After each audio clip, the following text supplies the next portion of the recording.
Hey there. You are listening to the In Kinship Podcast, a podcast for those who crave a joy-filled, vibrant life on their own terms. And I'm your host, Tina Vandenberg. Thanks for being here. So I don't know about you, but it's sunny out today, which means that life is infinitely better. All right, I don't hate cloudy days. In fact, they're quite delightful. And honestly, the sun is kind of annoying when I'm trying to work on my computer and I can hardly see with my aging eyes. I can't believe I just said that on the podcast, but it's true. It's quite evident that I need to get a new prescription in my glasses. And the sun darkening my screen does not help with that, not one little bit. And so while I have found a way to be annoyed with the sun today, for the most part, it's making me feel alive. I'm guessing you might feel the same way. The sunshine is so powerful that way. And some of you might live in a climate that is way sunnier than what I experience. I live in northern lower Michigan, right at the tip of the mitt, as they say. And so until the big lake, and by big lake, I mean Lake Michigan, until it freezes over far enough, we have cloudy winter days. Lots of lake effect snow and lots of cloudiness. But once this lake is more frozen, it allows the cloud cover to shift in a different way and we have a little more sunshine, which is delightful. So then what happens is, I love winter. I love to cross country ski. I love to sled with my son. I kind of like to shovel the path even. I know that's really strange to say, but I do kind of like it. I like the energy of it. I like the tending of the pathway. I love it how welcoming it feels when your path is shoveled to get down to the house, because my house is a little lower than my driveway. And so, interesting. I think it's the tending, right? I think everyone can have their own desires for tending. I'm not sure why shoveling is mine. Certainly, like washing laundry is not. Whereas in my mom, if she could wash her laundry for you, she would be able to show you on a deep level how much she loves you. And I think that is a beautiful thing. It's like such a tending, it's such a caring for the people we love, right? So anyway, for me, apparently it's shoveling. So I love winter, but once it gets above freezing and things start to melt and the sun comes out, I'm like, all right, bring on spring. I'm ready for that. Where are the daffodils? And to be clear, we have like 2 feet of snow still on the ground, so there's no daffodils pushing through that just yet. But I can see how it's going to happen. And like the challenge in that, right, is to be patient, to let ourselves be at the end of this in bulk season, or rather late winter, as we're moving into early spring. It's that mindfulness that comes from not rushing to where you want to be, right? And being appreciative of where you are and enjoying where you are. And so we're still in that energy of planting our seeds. They're just beginning to stir beneath the surface. We're just looking at things might begin to break ground. Maybe where you are, they have already, which is delightful. Oh, and I wonder how you're taking care of yourself. I am still embracing and loving winter.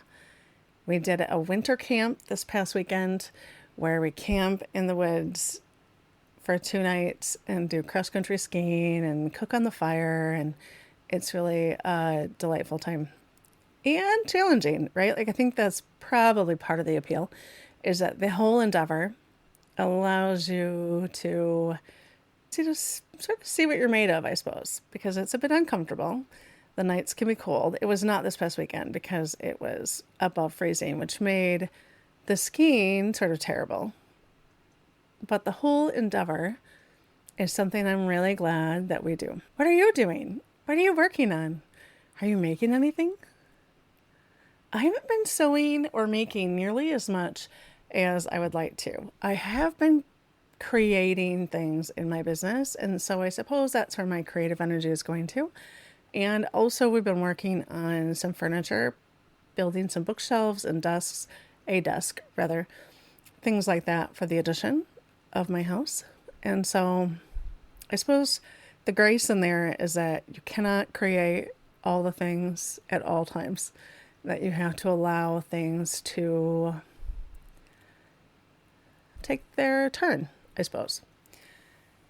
And then I actually have a lot of fun things happening this spring. Next weekend, my little boy and I and my fella are heading out to a rustic state park cabin in Sheboygan, Michigan, right on Lake Huron. And so we will ski in 1.5 miles with our sleds full of our gear, and we'll stay in a rustic cabin that has a wood stove, an outhouse, and a pitcher pump outside. And I've not stayed at one of these cabins for a very long time. And the last time I did was with my women's group. And we would go and do making weekends there. So we would all bring our making. There was a yarn or a wool spinner. There were people who would paint. I would often bring knitting or sewing projects. And we would hike the beach, frozen beach. There is this beautiful glassed in porch that is heated by the wood stove and allows for so much sunlight to come in. And it's just such a delightful time. And so this is the first time I've brought my son out there, and he's 10 years old. And so it will be really interesting to see how this feels. I, of course, have 75 things planned to bring with me to make next weekend, and thinking about like what to suggest for my son to bring. He's been doing a little bit of carving, and he loves to draw and write. And he's been learning how to play the ukulele, which is really fun. So that probably is enough. In my head, he needs like 6 or 7 more things, which if you're listening to this podcast, you're probably a maker as well. And you understand that desire to have 90% more than you can actually accomplish with you at all times. But really, we have to haul it in 1.5 miles. Maybe it doesn't need to be quite the excess. So I've been thinking about that. I've been thinking about planning for that. I don't know about you, but I love to plan. I love to come up with lists. I've been thinking about the meals we're going to bring out. Probably going to make a chili and some other dish and pre-make them so we can bring them out and just heat them up. Keep it simple while we're at the cabin. It's really exciting. Like I said, I haven't done it in probably 9 or 10 years. And this last fall, I was looking at all the ways that is challenging as a parent who would like to protect my son from as much technology as possible, all while also allowing him to be part of the world as it is and to not fall behind, right? There's this tension, this balance. And as somebody who loves working with my hands and working with sort of ancient techniques, I suppose, as far as like knitting goes and sewing clothing by hand, I also thoroughly enjoy the beautiful things that technology bring into my life. I love that I work from home, I work remotely, I'm able to have an online business, right? All of that is not lost on me, that is due to technology and due to our connection to it. And so I want him to have a balance around that. So this last fall, I was watching the struggle that I have with trying to limit screen time and how much joy he gets from gaming, because it's the truth. He does get so much joy from it, but I also want there to be a balance. And so I was feeling overwhelmed and frustrated, and I thought, that's it. We're going out into the woods for the weekend where there's no technology. And so I looked up the cabins that I hadn't been to in almost a decade, and I thought, this is where we're going to go. So that's what we're doing next weekend. I don't know that he knows yet that there'll be no technology out there. And granted, he's not so caught up in it that he can't exist without technology. He certainly can. But I just want to continue to cultivate the balance of it and the presence that comes from having a life balance that allows for all the things that you really enjoy and doesn't let any one of them become so great that it pushes everything else out.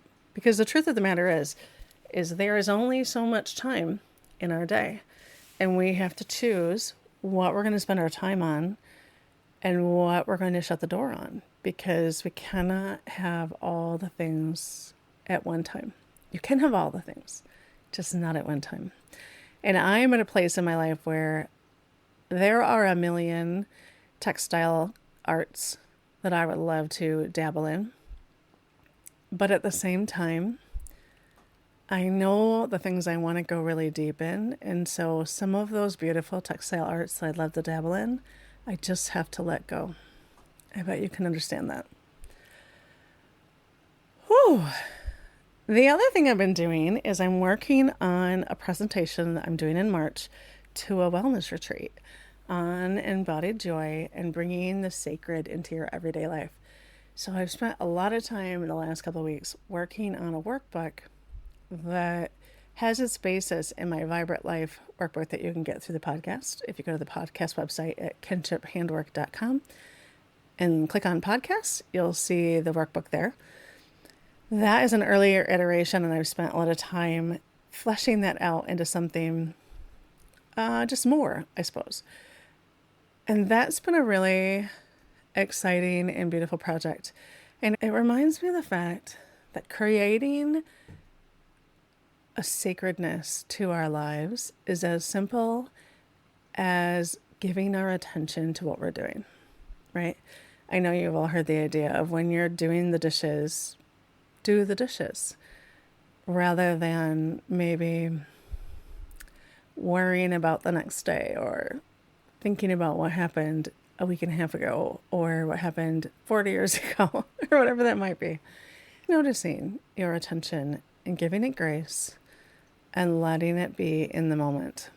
And I know that you probably have the same experience, but when I'm making something, when I'm creating, that's part of the massive draw for that for me, is that when I'm in the flow of making something, I'm typically very present and in the moment of that thing. I'm not thinking about 17 other things. I'm just here now. It's probably the number one way that I can bring sacred practices into my life.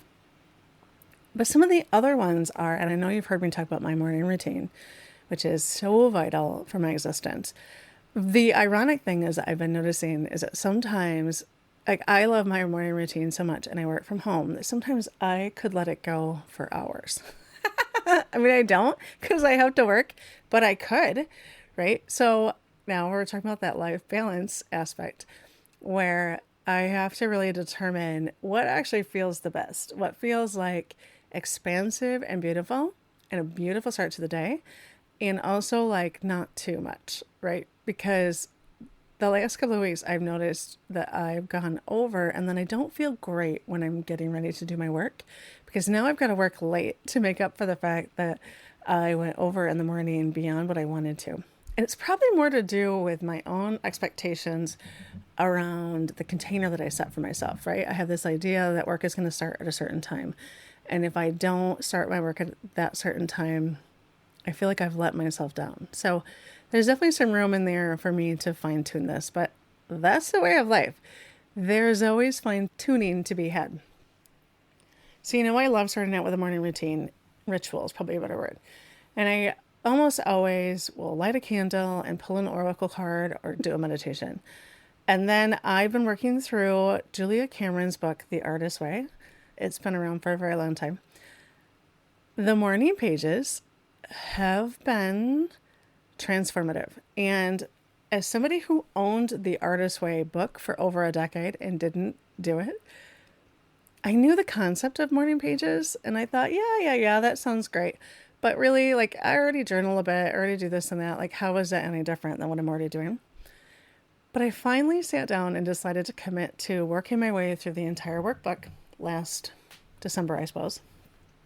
And there was an idea in the actual book that I hadn't considered. This as a side note, is the advantage of being curious and open-minded, right? When you are going into something. Like, I thought I already knew this. I thought I had already researched this a bit. I understood what she was going to say.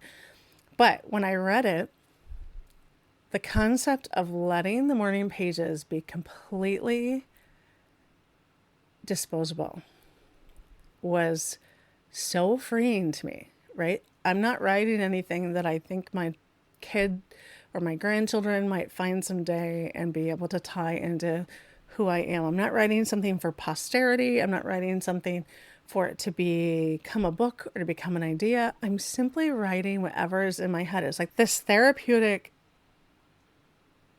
dump, if you will, of all the things that I'm thinking about, all the things that are going on. And sometimes my morning pages, for those of you who aren't familiar, I do 3 handwritten pages every morning. It takes me about 30 minutes to do my morning pages. And I don't do them every single day, but I do them probably 5 out of 7. And they've been Therapeutic is the only word I have for it. It's just been amazing because I have no pressure around it whatsoever. I'm never even going to reread it. I have no preciousness around it. In fact, my plan is once my notebook is full, I'm going to burn it in some celebratory fire and just keep going because I don't want it to ever have the grip over me of having to become something or having to be interpreted a certain way by myself or anybody else in the future. I want it to simply be this beautiful conversation that I have with myself or with my guides or with my God, however you want to look at that in the pages. So if you have any interest, you should pick up Julia Cameron's The Artist's Way. But ultimately, I have found, well, let me say, I'm probably on week 8. I've been taking it slow as far as the weeks go, and I worked through all of the exercises, which has been a lot of fun. I also do the artist date when I can think of it, which feels like a nice, beautiful piece of self-care, especially as we're in the late winter, early spring season, right? But the morning pages have been transformative. And like I said, I love that there's no preciousness around it for me. And I don't intend to ever reread any of it. I don't worry. I did at first, but I don't anymore worry that what I'm writing is going to be some kind of gold that if I don't rewrite it or reread it someday and pull it into some book I might do someday or pull it into my journal that I do want my son to have, that I'm going to miss out. I no longer worry about that. I truly let this be a container where I simply pull out and let flow whatever is inside of me. And sometimes that's a really beautiful, poetic way of looking at the bird feeder outside. And some days it's about all the terrible things that somebody said to me the day before that I need to work through.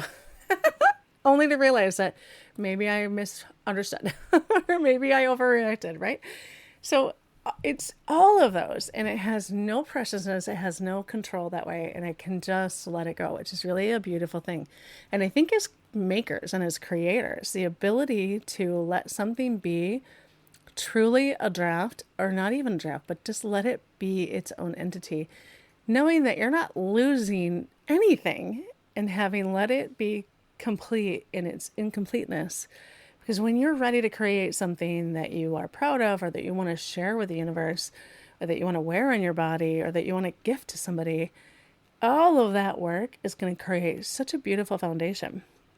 It was ironic too. For a long time when I was writing, I felt like I was using up all of my creative writing energy, writing my morning pages, and that I didn't have much else to say outside of it.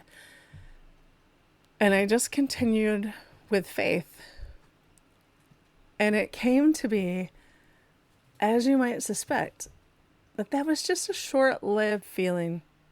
But once I moved past that, now what I create, what I've been writing, like for this workbook that I just mentioned to you, for the Embodied Joy, or letters to my email list, have felt more ease-filled. And I can more quickly get into my deeper voice that I like to write from, rather than sort of surface energy until I can go deeper. Like I'm already in that deep space, if that makes any sense. But I think that relates not just to writing, but any kind of making whatsoever. I think there's so much beauty in giving yourself a practice that is completely throwaway. Like maybe if you're looking at this, so how does that relate to sewing something or making quilts or whatever it might be? Maybe you practice every week, you decide you're going to make some random quilt square and let it be wonky and let it exist without having to become anything. Create it just for the act of creating. And that could be maybe you work on some kind of a style element for a bodice, but you only do a small little sample of it, a small little portion to see what it looks like, to see what you want to bring into your next final finished product. I love that idea. So I want you to take that and let me know if you do anything with it. So thinking about the sacred, there's that morning routine that I mentioned. Once I'm done writing my morning pages, I try to move. It's either walking, which has been challenging lately because all the roads are incredibly snow covered and walking has not been simple or safe. But when the weather's cooperating, I can ski out the backyard, which is really beautiful. But if I don't do either of those things, because sometimes that can feel like a major hurdle, right? To get all bundled up and get outside, although I have never once regretted actually doing it. If I don't do those things, because maybe it feels too stormy or feels too cold or whatnot, I have committed to putting on a playlist and dancing with abandon for at least 3 songs. And it feels really doable and it feels amazing and it loosens my body up in the most beautiful way. And I think those small practices and the ways in which you commit to yourself that are not huge commitments, they're small little pieces. Like committing to dancing to 3 songs every morning is not insurmountable. Anyone could fit that into their life, I would argue. And so add those little sacred bits into your life. End your evening with a quick little list of the things you're grateful for. Or before you eat your meal, say thanks for the nourishment that's in your body. Thank you to the people that are at the table with you. These little ways of connecting ourselves to what matters on a deeper level, I think, is the pathway to joy. So, thanks for being here. I hope you have the most wonderful day. Until next time. Hey, before you go, I have a new offering I would love to share with you. It's called Embodied Joy. It's a monthly container for bringing joy and integrity into your everyday life, delivered as a private audio that you get once a month. It offers guided meditations, journaling prompts, practical tools for nervous system regulation, and working with the seasonal energy, ways in which you can stop just wishing for a life full of joy and start living it. It isn't about adding more to your plate. It's about creating sacred space to return to yourself, honor where you are, and choose joy. Right here, right now. Each audio is going to be between 20 and 30 minutes long, and I'm going to fill the audios with the tools that I use to have a life I love. And I want us to do it together. And so if you have an interest in joining Embodied Joy, you can check out all the details on the website at kinshiphandwork.com/embodied joy. You can also get that link in the show notes. I hope you join me because it's going to be so much fun.